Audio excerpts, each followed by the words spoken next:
আপনি যে কথাটা বললেন যে সারা দেশে বিভিন্ন জায়গায় নিষিদ্ধ সংগঠন ছাত্রলীগের মিছিল নিয়ে শঙ্কিত কিনা, বিএনপি মোটেও এখানে শঙ্কিত না এবং শঙ্কিত আর কিছু নাই।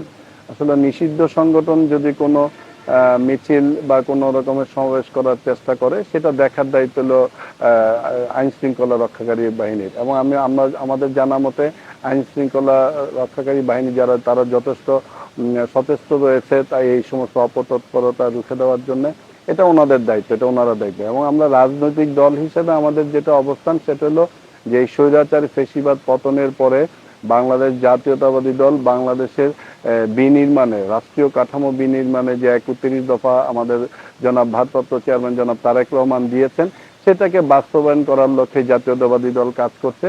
আমাদের এখন প্রায়োরিটি হলো এটাই, যে দেশের মানুষের ভাগ্য উন্নয়নের জন্য, দেশের মানুষকে গণতান্ত্রিক রাষ্ট্র হিসেবে যে ধরনের নাগরিকদের যে ধরনের সুবিধা পাওয়া উচিত, সেই সুবিধাগুলি নিশ্চিত করার জন্য জাতীয়তাবাদী দল কাজ করছে।